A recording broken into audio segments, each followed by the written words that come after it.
Bueno, presidente, muchas gracias por recibirnos hoy en Casa Rosada, en una fecha muy especial para la patria y también, imagino, desde lo personal, a 17 años Sí, de su llegada acá. sí, claro, claro, sí.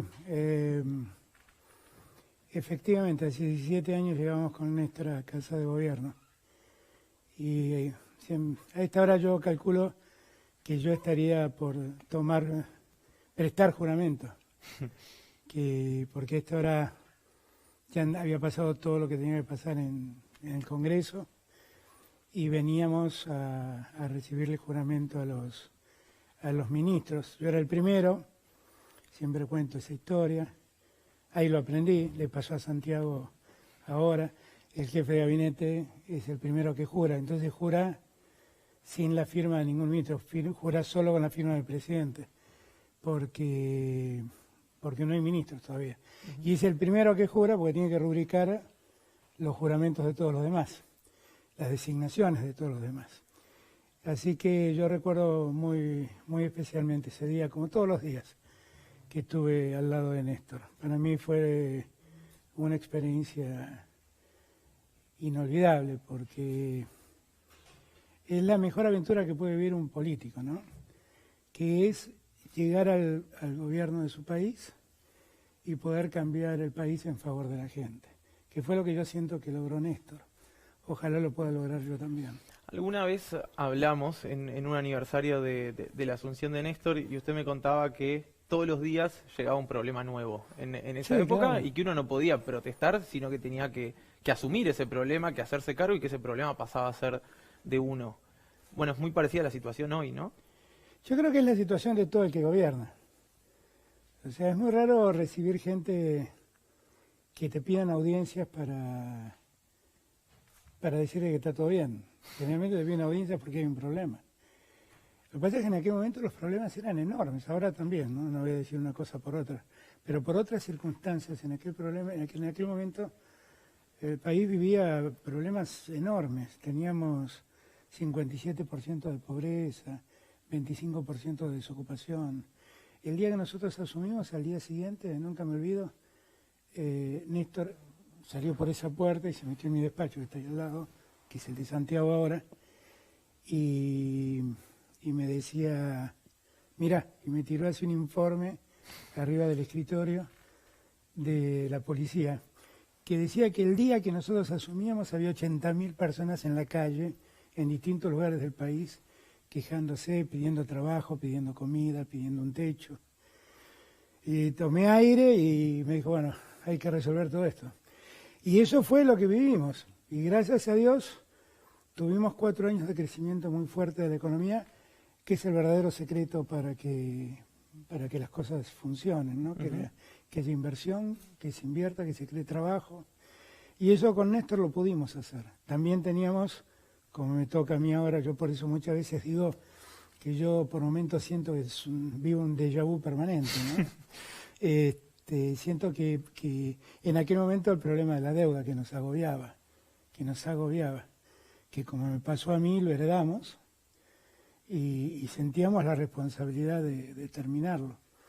Y Néstor creyó, como creí yo y como creyó Cristina, que el tema de la deuda había dejado de ser un problema para la Argentina. Pero otra vez llegamos y otra vez es un problema. Y espero que lo podamos resolver y espero que deje de ser un problema para siempre. Para que deje de ser un problema, todos tenemos que entender que endeudarse no es el mejor camino. Y menos endeudarse para no crecer. Sí. ¿Cree que está cerca de resolverse el problema de la deuda? Quiero creer que está cerca de resolverse. Hemos dado pasos importantes, seguimos negociando. Nosotros queremos encontrar un acuerdo, pero como siempre digo, un acuerdo sustentable. Un acuerdo que se pueda sostener en el tiempo y que un acuerdo que se pueda sostener en el tiempo que a su vez no nos obligue a que la gente padezca. Porque la historia cuenta que hubo muchas veces que se lograron acuerdos que ocurrieron a partir de ajustes, de desocupación, de pobreza. Yo sé que en la Argentina no hay más lugar para que la pobreza crezca o para que la desocupación aumente. Así que tenemos que lograr un mecanismo de cumplimiento de las obligaciones que no posterguen más a los que ya están postergados. ¿Qué tan importante fue el apoyo que recibió a nivel internacional de distintos mandatarios, del propio Papa, que usted mismo refirió que el Papa Francisco ayudó de una forma notable a la Argentina en caso que se llegue a buen puerto? No, es muy importante, ha sido muy importante. De muchos países, yo, de los líderes europeos que visité, Conte, con Pedro Sánchez, con Merkel, con Macron, todos la verdad estuvieron muy al lado nuestros y todos comprendiendo. Netanyahu también, el primer ministro de Israel, todos entendieron y todos se pusieron muy cerca nuestro a ayudarnos.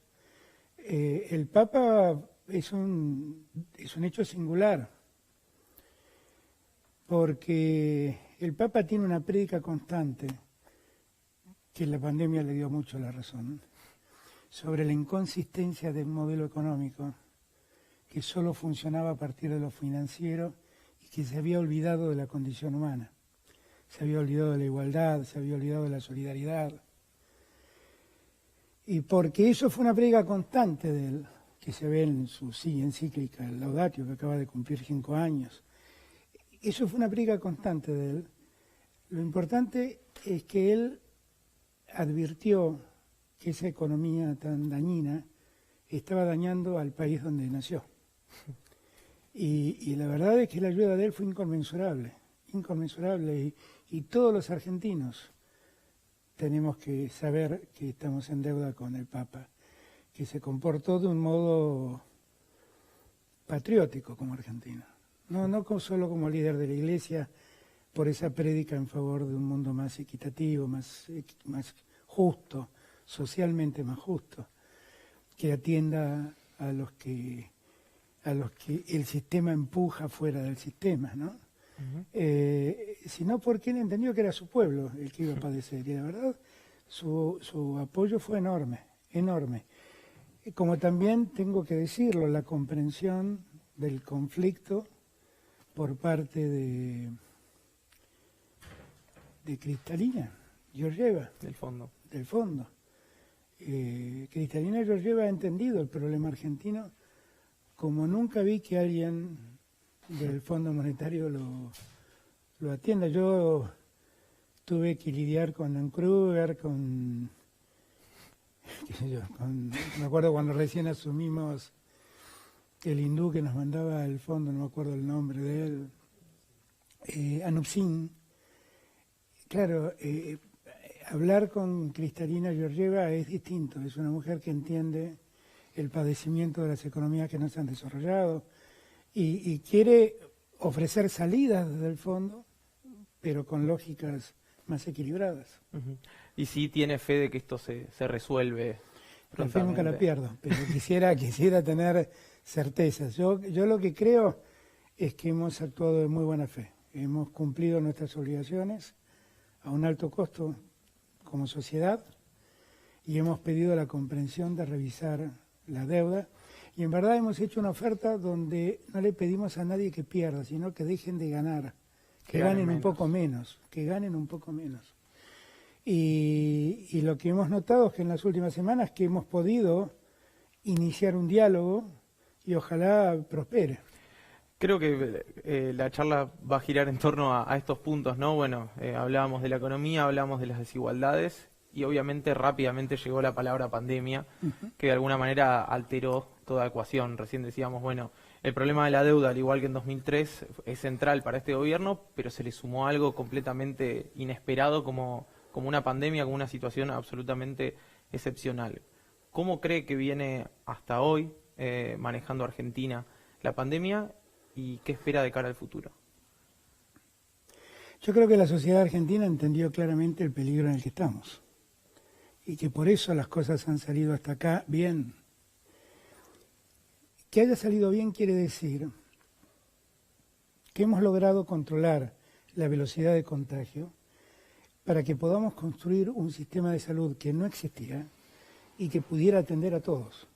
A mí lo que más me atormentaba era leer que en Italia o en España los médicos se enfrentaban al dilema ético de resolver quién vivía y quién no vivía, porque no había un respirador para uno y 2 que lo demandaban. Y yo no quise que eso nos pase a nosotros. Y entonces lo que necesitaba era tiempo. Ese tiempo lo ganamos y logramos construir lo que nosotros creemos que era necesario para poder controlar la pandemia y que en el momento en que los contagios llegaran todos puedan ser atendidos. Lo que yo no me perdonaría es tener que decirle a alguien, no hay una cama para vos. Eso no me lo perdonaría. Eso lo logramos. Y como argentinos tenemos que estar muy orgullosos. Hoy a la mañana tuve una charla larga con Netanyahu, el primer ministro de Israel, y cambiamos un poco. Él me hablaba de que veía muy interesado lo que habíamos hecho en Argentina, cómo habíamos logrado controlarlo. Yo le conté que también seguía la experiencia de Israel. Y él me hablaba, yo me doy cuenta también que no todos los líderes comprenden cabalmente el riesgo. Él me hablaba que si bien ahora sentía que la cosa más o menos lo había contenido, Israel además tuvo pocos muertos, la verdad trabajó, cuando uno mira los resultados se ve que trabajó muy bien. Él me decía, pero mi mayor temor es que venga una segunda ola como fue la gripe española, como fue la gripe española. Ese es mi mayor temor y por eso sigo siendo, a pesar de haber abierto algunas cosas, sigo siendo muy estricto con otras. Y yo escuchaba a él, que está tan lejos de la Argentina, ¿no? Y cómo él ya estaba visualizando un riesgo que muchos de nosotros por ahí dejamos de sentir. El riesgo está muy cerca, muy cerca. Y por eso tenemos que cuidarnos mucho. Y cuando todos hablan de la Argentina cerrada, la Argentina no está cerrada. En un 90% del territorio argentino está abierto. La Argentina está cerrada en un foco, que es la ciudad de Buenos Aires, en otro foco menor que es Chaco y en un foco más chico todavía que es Córdoba. Bueno, de hecho la mayoría de las provincias avanzaron de fase efectivamente, claro, con excepción de AMBA, bueno, Córdoba estos y tres Chaco. lugares, estos 3 lugares. Por eso digo, yo creo que nosotros hemos hecho las cosas bien, tenemos que estar muy contentos de lo que hicimos, como sociedad digo, no como gobierno, pero no tenemos que relajarnos, tenemos que entender el riesgo latente que existe. Hoy leía, en Italia hubo 50 muertos nuevos, en Francia hubo 45.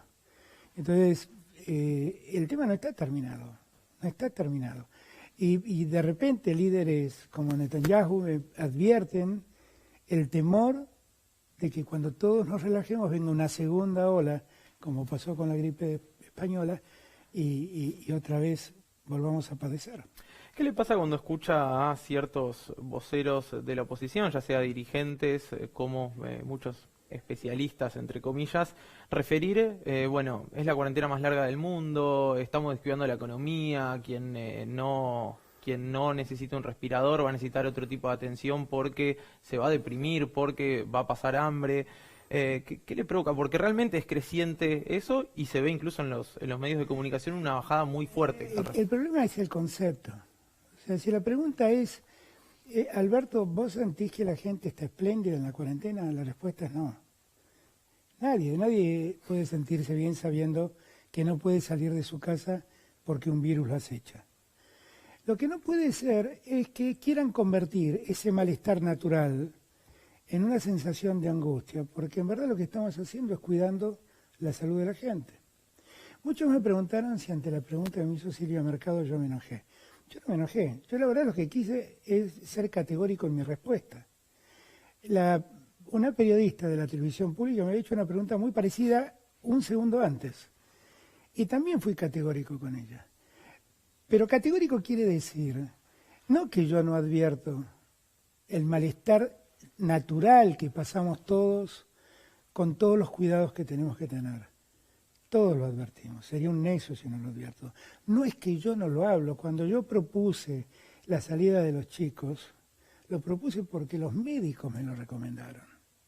Y cuando propuse que tengamos una salida, de algún modo todos, por el número impar, por el número par, es porque los médicos me lo recomendaron. O sea, la verdad es que yo no soy un necio en este punto. Y resulta ser que cuando planteo estas cosas, aparecen otros que dicen, bueno, lo que pasa es que estamos en el gobierno de los científicos, es la cientocracia. es la dictadura de los científicos. Por favor, por favor.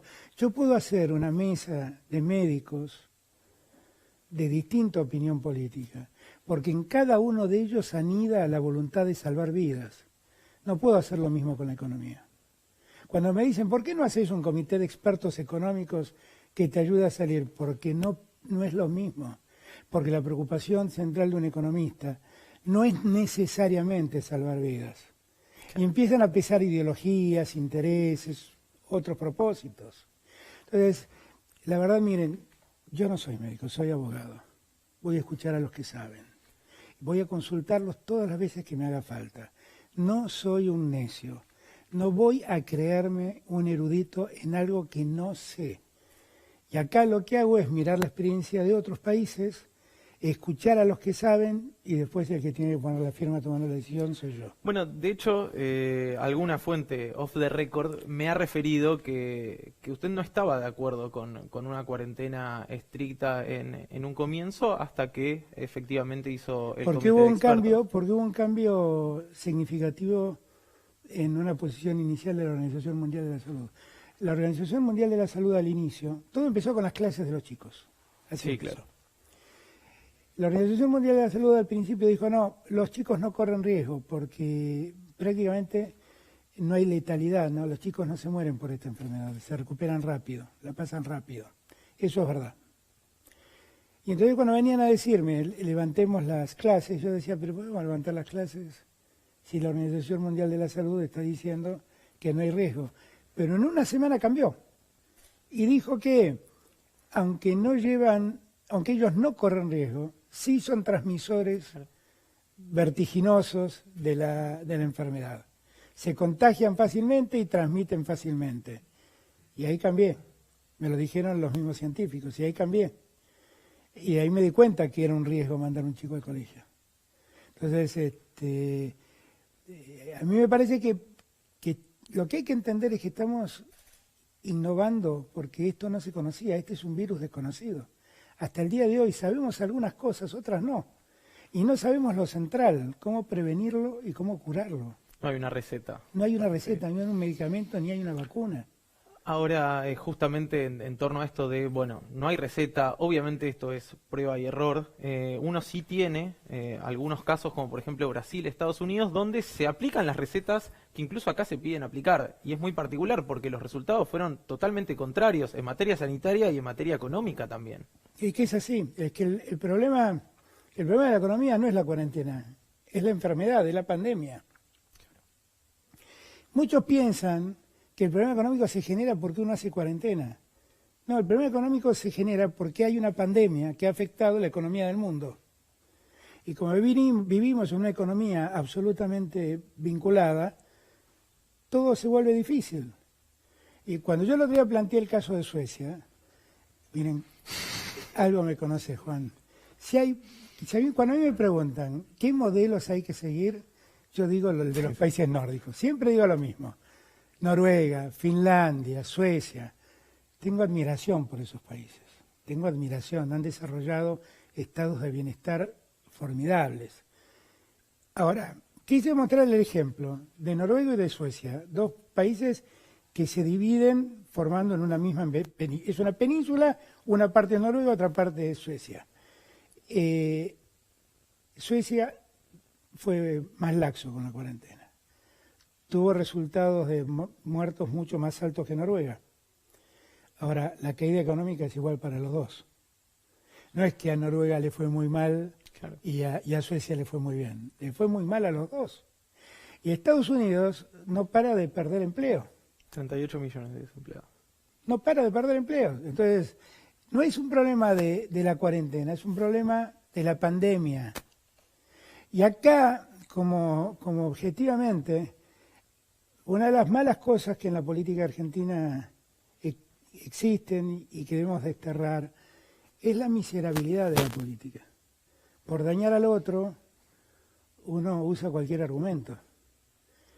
Y yo estoy dispuesto a confrontar cualquier idea, pero la verdad lo que no me pueden decir es estas cosas, porque no es verdad que si abrimos la cuarentena, la economía se vuelve próspera. Mirá lo que pasó en el comercio de la Ciudad de Buenos Aires. Se habilitó el 60% del comercio y los servicios existentes. De ese 60%,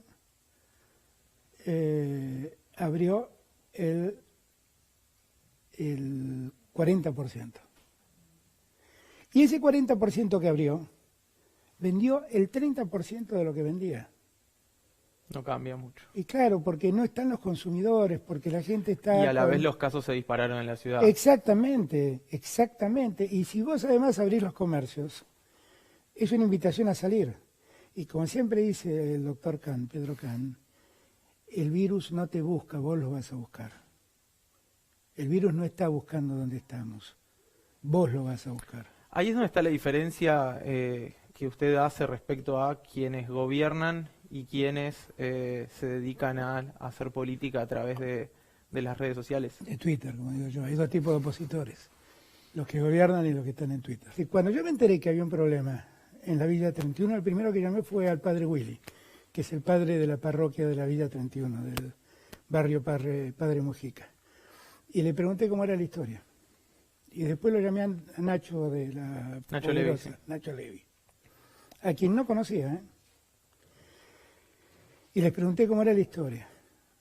Y después lo llamé a Horacio Rodríguez Larreta. Y le dije, Horacio, habla con el padre Willy. Me dice, hablo siempre con el padre Willy. Bueno, entonces habla también con Nacho. Hablo con Nacho, pero volví a hablar y vamos a ponernos a trabajar juntos. ¿Sabes por qué? Porque el problema de la Villa 31, de la Villa 1114, o de cualquier barrio de emergencia de la provincia de Buenos Aires, o de los barrios Tobas en el Chaco, no son ni problemas de Rodríguez Larreta, de Axel o de Capitanich. Son problemas de la Argentina. Son problemas de la Argentina. Y yo entiendo que debemos resolverlo juntos, juntos. Y yo tengo que decirlo, no sé a quién le gustará y a quién no, pero la verdad es que yo he podido trabajar bien con Rodríguez Larreta, como he podido trabajar bien con muchos intendentes de Buenos Aires, como he podido trabajar bien con los gobernadores de la oposición. Tengo más dificultades con algunos legisladores y con algunos opositores que prefieren hacer comentarios en Twitter antes que hacerse cargo de los problemas. Tengo diputados que fueron gobernadores, que dejaron sus provincias endeudadas cuando gobernaron y ahora me explican lo que hay que hacer. Y que sus gobernadores actuales de sus provincias me piden ayuda para levantar el desastre económico que dejaron en sus provincias.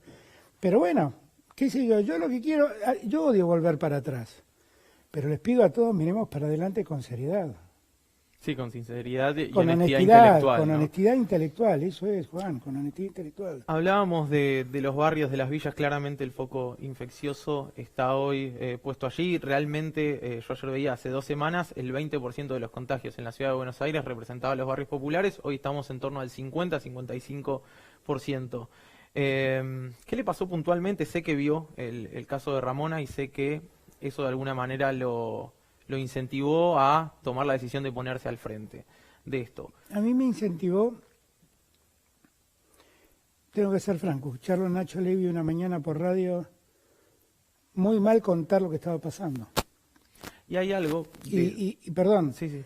Y porque ahí advertí que había algo que yo no sabía. Y entonces por eso me metí. Dije, hay algo que acá no estoy sabiendo, o no me contaron, o no sé del todo.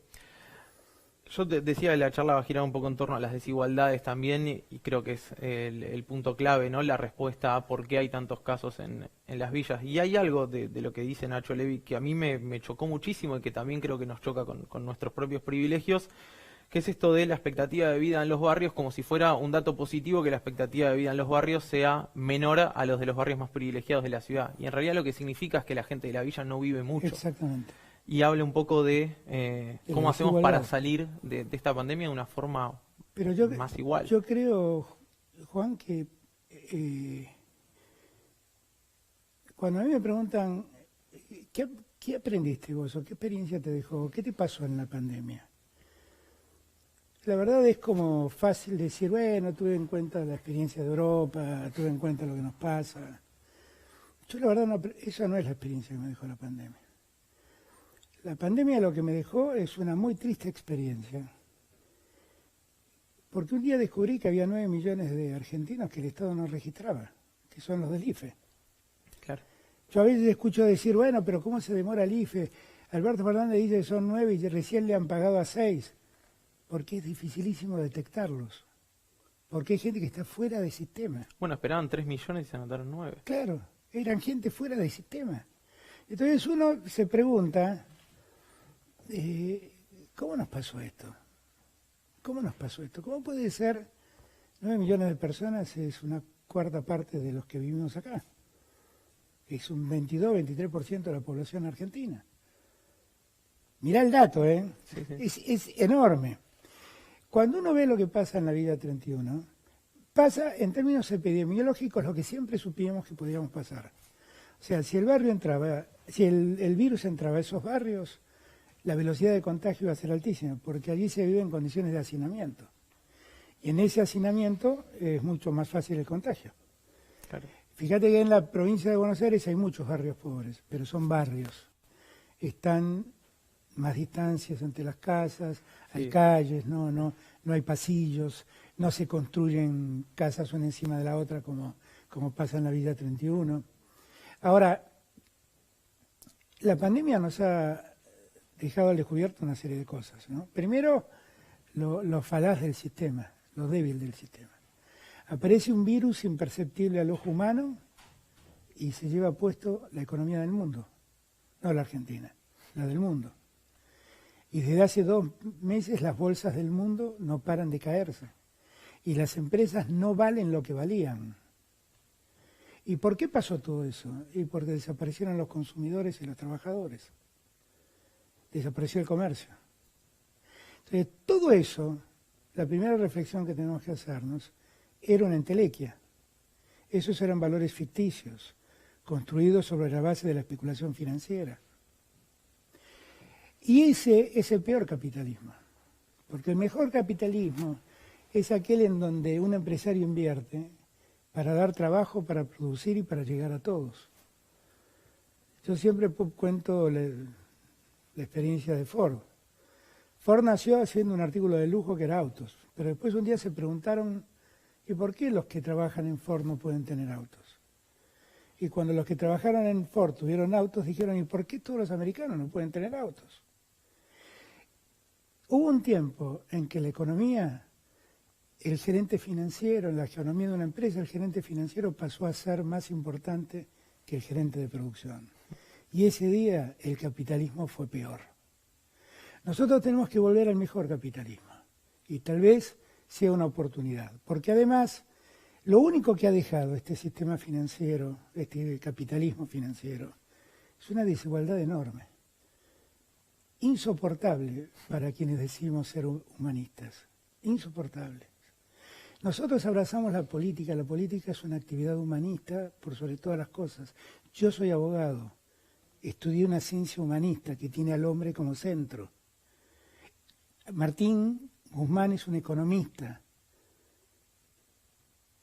La economía tiene al hombre como centro del estudio. Todos nos preparamos para que ese hombre viva mejor, esté mejor. Santiago, licenciado en Ciencias Políticas, estudió política para lo mismo. ¿Qué nos pasó? Que eso pasó a segundo plano.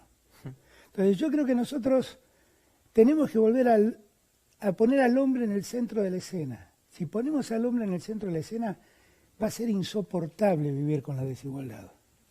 Y yo quiero que sea insoportable. ¿No? Ayer cumplió años Bob Dylan, que es uno de mis ídolos, y subí un tuit. Y en el tuit puse la última frase de Blowing in the Wind, que dice, ¿cuántas veces un hombre podrá darse vuelta para no ver lo que ya ha visto? Es esa la pregunta que hay que hacerse. ¿Cuánto tiempo más podemos hacernos los distraídos? No podemos más. Y lo mismo, y con esto termino, pasa con el medio ambiente. Ahora tenemos imágenes satelitales y vimos qué es lo que le pasa al mundo cuando nosotros nos quedamos adentro durante 40 días.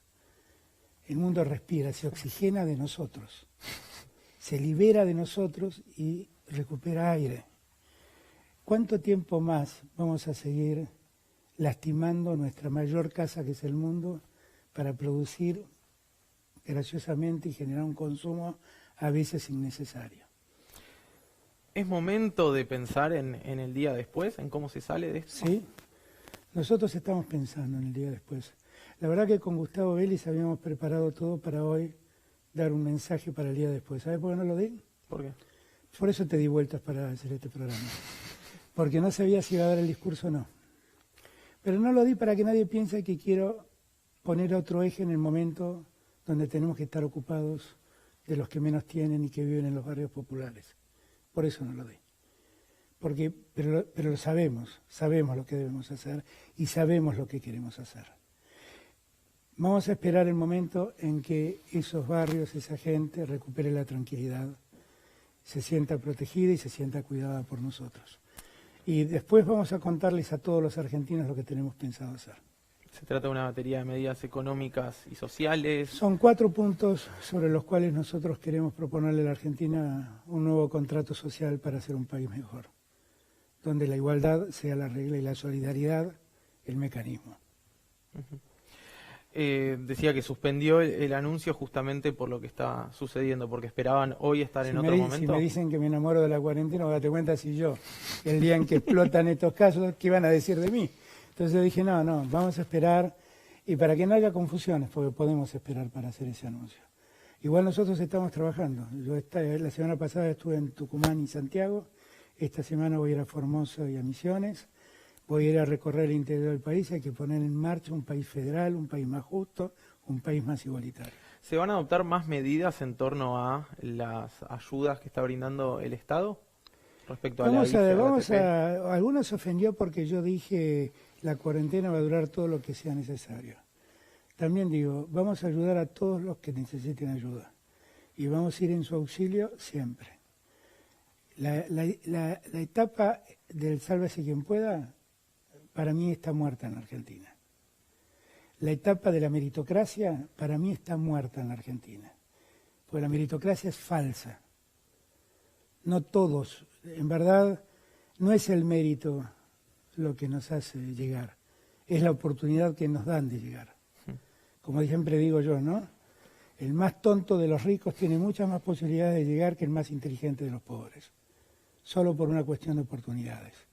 Yo quiero que todos tengan las mismas oportunidades y eso incluye a las provincias. Eso incluye a las provincias.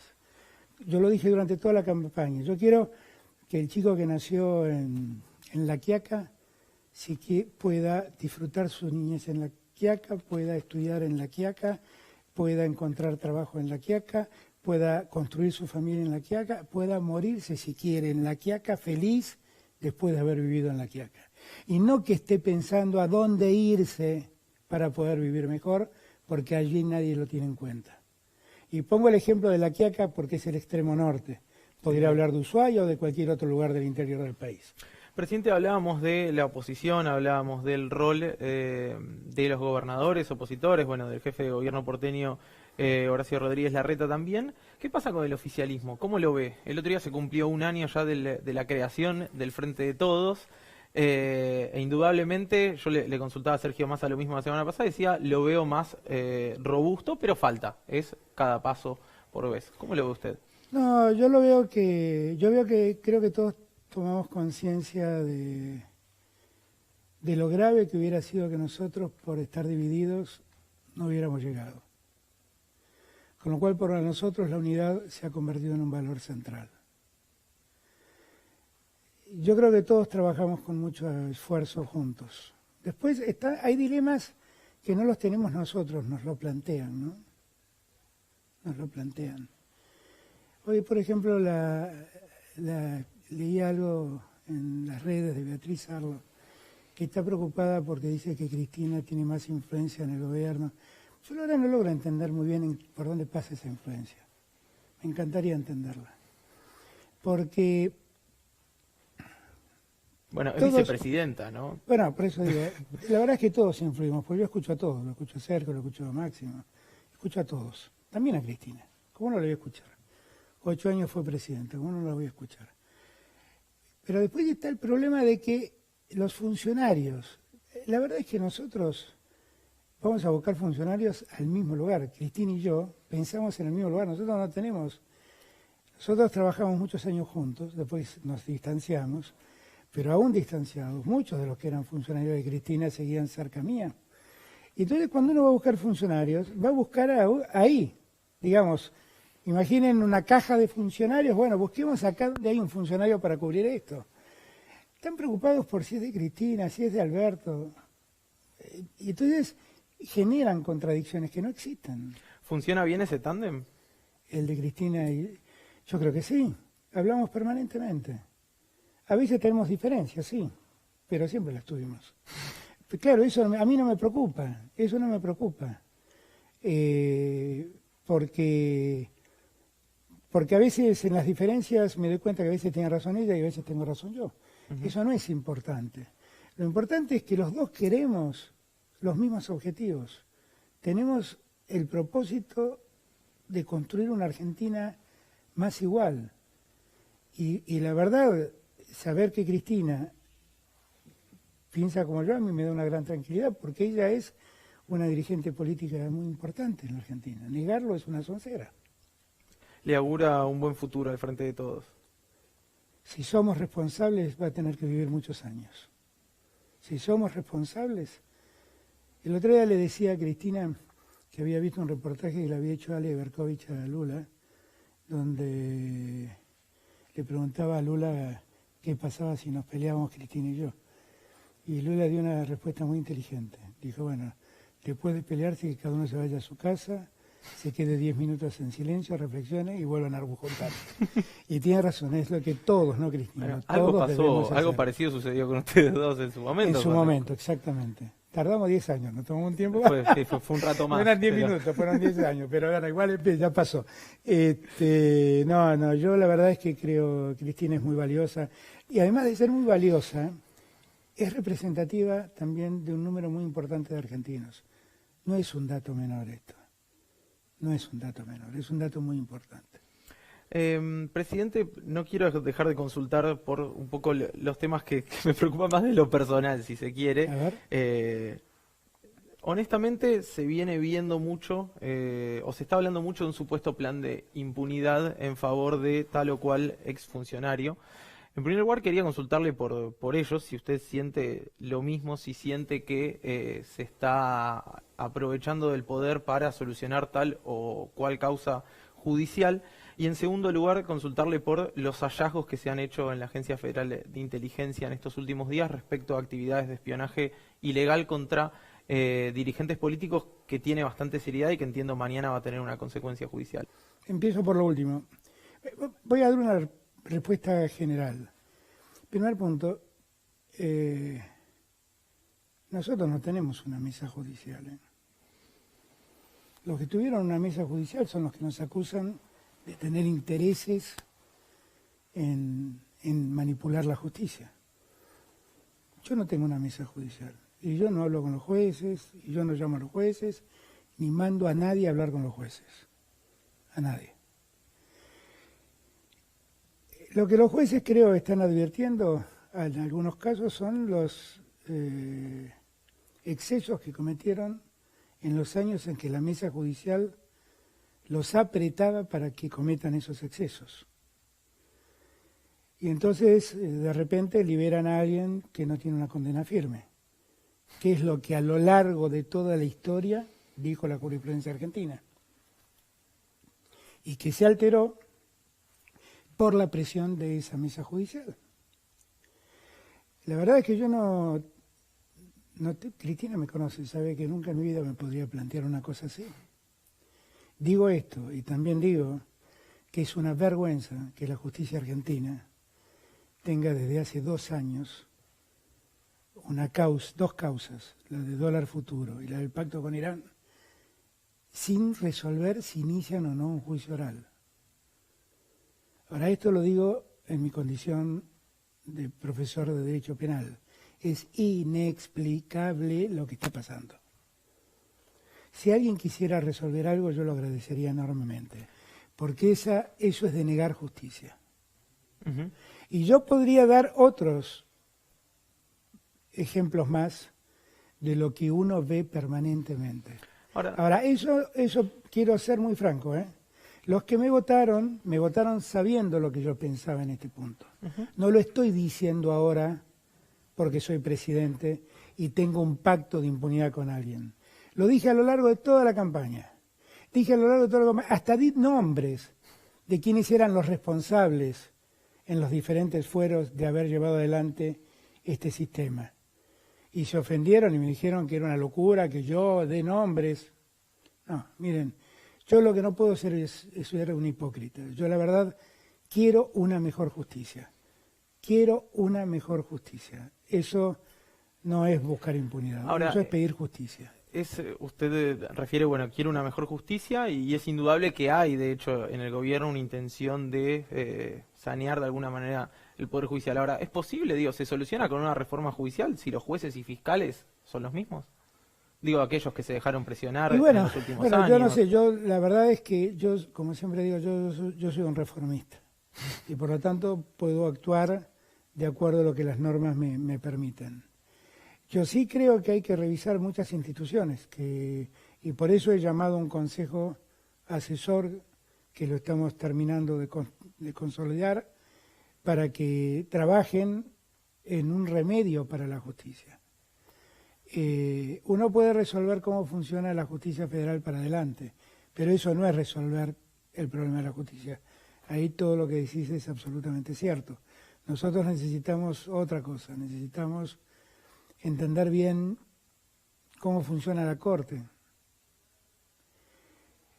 cómo funciona el recurso extraordinario, porque la verdad es que nosotros tal vez necesitaríamos una justicia que se meta en causas antes de que haya una sentencia definitiva, para que entiendan de lo que hablo. La Corte no hace mucho tiempo atrás absolvió a una persona acusada de asesinato, creo que a 9 u 11 años de prisión, no me acuerdo, diciendo que no había ninguna prueba contra ella, pero esa persona soportó todo el proceso, la condena y todo el trámite hasta llegar a la Corte. Y tal vez, si la Corte hubiera intervenido antes, hubiera anulado el proceso, por arbitrariedad. O sea, yo lo que digo es, hay muchas cosas para revisar. Hay que revisar cómo funciona el Ministerio Público, hay que revisar cómo funciona el Consejo de la Magistratura. Y tiene que ser un debate abierto, no un debate cerrado. No quiero resolverlo yo con mis ministras de Justicia, quiero resolverlo entre todos. Quiero que pongamos ese tema en el centro de la escena. Yo no tengo miedo, porque yo no tengo ni mesa judicial ni operadores judiciales. Así que yo no tengo miedo. Y yo no mando a espiar a nadie. Y tengo un ex fiscal al frente de la AFI cuya conducta es impecable, una mujer incorruptible, que si yo le dijera alguna vez andá a espiar a alguien, renunciaría y lo haría público. Y esa es la mayor tranquilidad que tengo. ¿La va a confirmar a Cristina Camaño al frente de la AFI? Definitivamente sí. ¿Y ella va a aceptar? Definitivamente espero que lo haga. La verdad es que se han encontrado cosas realmente graves. Muy graves, allí. Muy graves. ¿Está al tanto de la denuncia mañana? Yo esperaba el 24 de marzo, que no lo pudimos hacer por la pandemia, pero espero poder hacerlo algún día, entregarle a cada organización de derechos humanos las cosas que Cristina encontró de tiempo de la dictadura de espionaje sobre los miembros de las organizaciones. Y lo voy a hacer, porque tiene que estar en manos de ellos, que fueron enormes luchadores. Pero encontró eso y encontró muchas otras cosas más. Presidente, las últimas, y le agradezco por este rato. Finalmente, el 8 de marzo, no sé si fue el 8, en la apertura de sesiones. 1 de marzo. 1 de marzo, perdón. El 8 de marzo es el Día de la Mujer. El Día de la Mujer. Estoy mezclando justamente por eso, porque quería consultarle por el proyecto de despenalización del aborto. Usted lo había anunciado que los próximos 10 días se iba a presentar. Obviamente, en medio de este contexto, se hizo imposible. El discurso del 1 de marzo es viejísimo, sí, es otra Argentina. Es de otro mundo, sí. pero yo tengo un compromiso, yo lo voy a cumplir, voy a mandar el proyecto para que se debata. Lo que creo que estamos teniendo como otras urgencias, por eso no lo he mandado. Y porque además el Congreso no funcionó, no porque yo lo cerré, como dicen algunos locos. No funcionó por la pandemia y porque es muy difícil poner 250 y tantos diputados a sesionar en un lugar conjunto sin riesgo de que se contaminen. Y la última, el impuesto a las grandes fortunas. ¿Cómo lo ve? El impuesto a las grandes fortunas en verdad es un aporte único, que lo que se ha pensado es que las personas, las mayores fortunas de la Argentina, que son 12.000 personas, para que entendamos, ¿no? Porque acá vimos 45 millones de personas, pero 12.000 personas concentran mucha riqueza. A ellos pedirles un aporte único, por única vez, para poder sobrellevar todo lo que esta pandemia nos ha exigido. No es un impuesto, porque si le sacáramos un impuesto todos los meses sería un problema. Es un aporte excepcional, por única vez. Ahora, nosotros tenemos que cambiar el sistema impositivo argentino. Tenemos que cambiarlo porque el mayor ingreso del sistema impositivo argentino son los impuestos al consumo. Y la verdad eso es una gran injusticia, porque ese impuesto lo pagan por igual los más ricos y los más pobres. Yo compro este alcohol y el IVA de este alcohol es lo mismo para el más rico, para mí o para el que no tiene muy poco. Entonces, nosotros tenemos que cambiar ese sistema, tenemos que cambiarlo y tenemos que ordenarlo. Hay muchos impuestos en la Argentina, pero en 5 impuestos se concentran el 80% de los ingresos del Estado. Claro. Y esa simplificación a las empresas les haría muy bien, porque le evitaría mucho trámite, mucho gasto administrativo, mucho gasto en contadores, le ayudaría muchísimo, sin ninguna duda. Es decir, por un lado, apoya el impuesto a el aporte extraordinario a las grandes fortunas, vamos a decirlo como corresponde, y por otra parte, habla de una reforma tributaria más a futuro. Imprescindible. No sé si tanto más a futuro, cuanto antes, porque esta situación fiscal también la tenemos porque funciona así, ¿no? Porque la mayor parte la ponen los que consumen y porque cuando vos mirás el impuesto a las ganancias te das cuenta que el aporte de ganancias de los que trabajan cada vez es más alto y eso no es razonable. Claro. Presidente, muchas gracias. No, espero gracias, Juan. Que la próxima vez nos encontremos en mejores circunstancias para el país. Ojalá para todos y gracias a todos por acompañarnos y por el compromiso que tienen con la salud. Gracias a todos.